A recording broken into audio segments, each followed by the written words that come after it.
सांसारिक जीवन जो है छोड़कर अभी जा रहे हैं संत वृत्ति में, और इसके बारे में आप विस्तार से बताइए।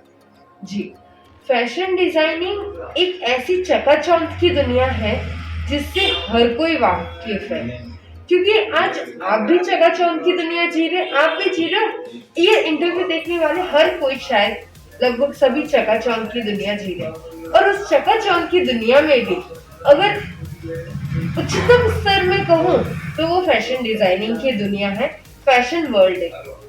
उसके अंदर इतनी भीड़ है और इतना चकाचौंध है आंखों के सामने कि यदि मुझे खुद को देखना है ना, इस शरीर को भी, तो मुझे किसी मिरर के सामने देखना पड़ता है।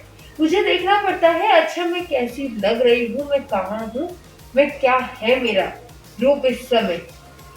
तो इस चकाचौंध में इस शरीर को देखने के लिए भी इतना स्ट्रगल करना पड़े तो खुद को देखने के लिए कितना करना पड़ेगा, क्योंकि ये शरीर एक कॉस्ट्यूम है सोल के ऊपर, ये आत्मा अजर अमर है, पर जन्म मरण करते करते हर बार एक नया कॉस्ट्यूम पहनती है, और उस कॉस्ट्यूम को भी और ज्यादा अच्छा निखारने के लिए या कहूँ और ज्यादा बिगाड़ने के लिए, दोनों बातें हैं। लोगों की नजरों में शायद वो मेकअप से निखर रही हैं, पर असलियत में अगर आप देखोगे 10 दिन रेगुलर मेकअप करने के बाद 11वें दिन झुर्रियां पड़ जाती हैं, तो शरीर को बिगाड़ रहे हैं।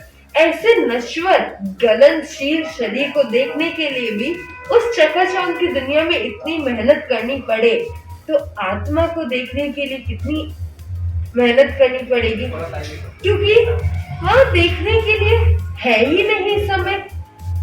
बस इसीलिए मुझे अपने आप को देखना था, कब तक वो सेकंड फेस अपने चेहरे पे रहे, क्यों रियलिटी को नहीं देखना।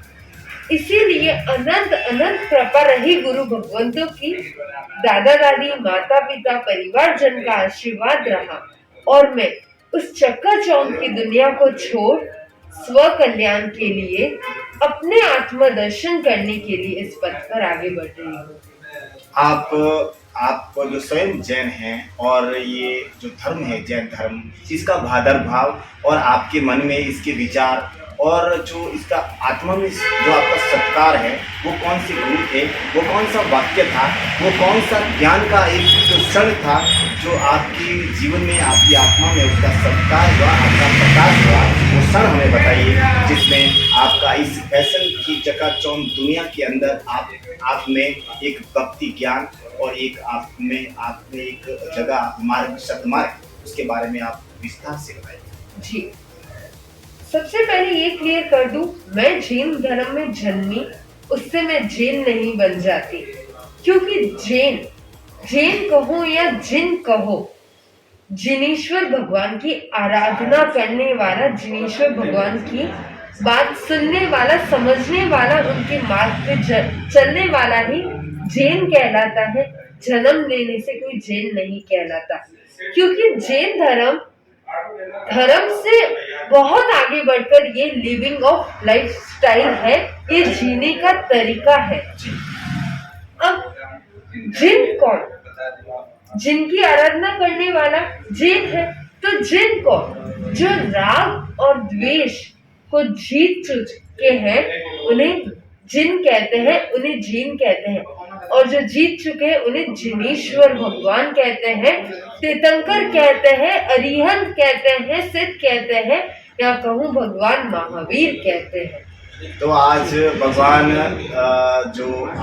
आज भगवान महावीर की मतलब थी जयंती, और उसी के ऊपर अपना विचार विमर्श होता है, तो भगवान महावीर के बारे में जरा आप दो टुक में बताइए। भगवान महावीर ऐसे शूरवीर हैं जिन्होंने दुनिया को जीतना नहीं चाहा, खुद को जीतना चाहा। ऐसा आता है उत्तराध्ययन में, कहीं कहीं राज्यों को जीतने के बाद भी यदि कोई अपने आप को जीत लेना तो वो बड़ा राजा है। जो अपने आप को जीतता है, यस, वही बड़ा राजा है, सबसे बड़ा राजा है। कहूँ कारण क्या? क्योंकि किसी को भी डराना धमकाना आसान है, पर खुद को नियंत्रित करना कहीं ज्यादा मुश्किल कार्य है। पर वो सब भी उस समय तक ही मुश्किल लगता है जब तक हमारी भगवान पर श्रद्धा नहीं होती, गुरु का हाथ हम नहीं थाम लेते।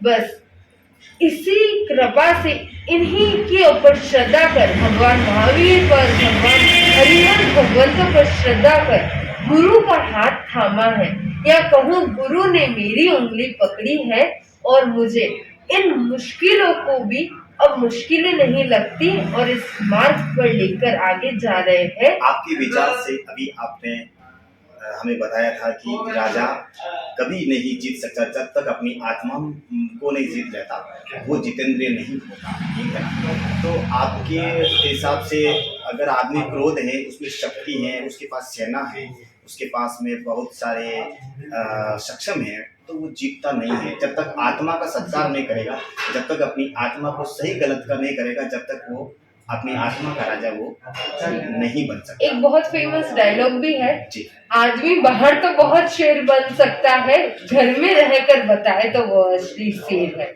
जी। तो यानी कि हम जो घर की बात करते हैं और जो घर होता है वो आत्मा का घर होता है। हम विचार विमर्श करेंगे संतों से कि आत्मा का घर आखिर क्या होता है और आत्मा क्या होती है। इन्होंने जो बताया था घर के बारे में, घर यानी आत्मा के बारे में, जरा आत्मा के बारे में बताइए कि शरीर का जो वो घर है वो आत्मा है, आत्मा क्या कर सकती है? आत्मा में ऐसी शक्ति है जो शायद किसी न्यूक्लियर बॉम्ब में भी नहीं।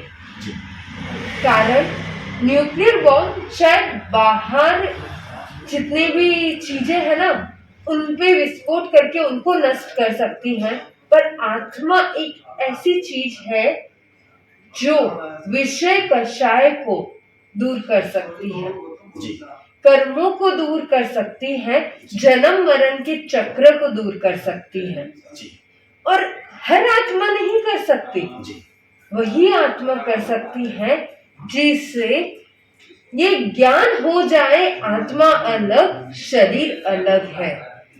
शरीर को सब कुछ नहीं मानने वाला आत्मा का जिसे भान हो जाए, जिसे पता चल जाए क्या सम्यक है और क्या मिथ्या है, क्या सही है और क्या गलत है। सही गलत की पहचान करना ही सबसे बुद्धिमानी की चीज है। पर आज ऐसा सिचुएशन है, सही को सही समझना देखना ही बहुत दुर्लभ हो गया है, और सही को सही देख भी लेना, उसके बाद में भी उस पर विश्वास करना और भी अति दुर्लभ है। जी। आप मुझे जरा ये बताइए कि आपकी दीक्षा होने वाली है जी, आपकी दीक्षा कब होगी? मेरी दीक्षा गुरु भगवंतों की कृपा से 7 मई 2022 को राजाजी नगर बेंगलोर में होने वाली है। राजाजी नगर बेंगलोर में आपकी होगी और आप इस जीवन में हैं, सांसारिक जीवन में आपने बिताया है, आपने पढ़ाई की है, आपने एक जो क्या नाम बड़े घर में और बहुत बड़े परिवार में, जो यहाँ सोजत रोड का गुंदेचा परिवार, यहाँ सोजत रोड का जाना माना परिवार है, उसमें आपने जन्म लिया है। और आप किसी संत को, जैन संत को आपने धूप होती है, कड़कती धूप और नंगे पांव चलते हैं, तो आपने कभी उनके दुख दर्द को और किस प्रकार से वो चलते हैं, इतनी बड़ी धूप होती है, नीचे उनका जो रोड होता है वो कंकड़ पत्थरों से भरी होती, कांटों से भरी होती, लेकिन फिर भी जो जैन संत होते हैं उनके मन में उनके मुख पर इतना तेज होता है, उतनी हंसी होती है।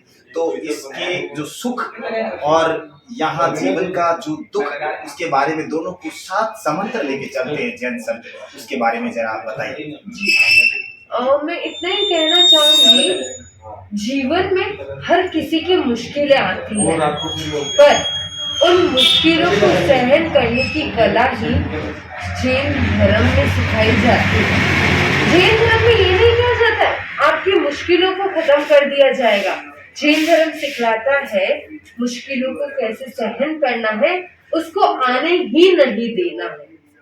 जी, जहाँ आपकी बात चल रही है विहार संबंध में कि विहार कैसे करते हैं, बहुत तेज धूप रहती है इत्यादि, माना धूप रहती है, पर धूप किसको लगेगी? शरीर को पसीना किसको आएगा? शरीर को अगर फाले भी हो गए तो किसको होंगे? शरीर को। ये शरीर एक साधन मात्र है और इसको साधन के रूप में यूज करना बेस्ट होता है। इसको समय समय पे ईंधन देते जाएंगे, ये हमारा काम चलाता जाएगा, पर इसी पे हमारा जीवन निर्भर कर ले, क्या ये समझदारी का काम है? बिल्कुल नहीं। और सहन करना नहीं पड़ता, ऑटोमेटिक होता चला जाता है। कुछ छोड़ना नहीं पड़ता, सब अपने आप छूटता चला जाता है। ऐसा नहीं है कोई जबरदस्ती कहता है हमें आपको छोड़ना ही है, या हम मन से ऐसा अरे यार मुझे छोड़ना ही पड़ेगा, नहीं, ऐसा हमें कुछ नहीं करना पड़ता। सहज में चीजें छूटती चली जाती हैं।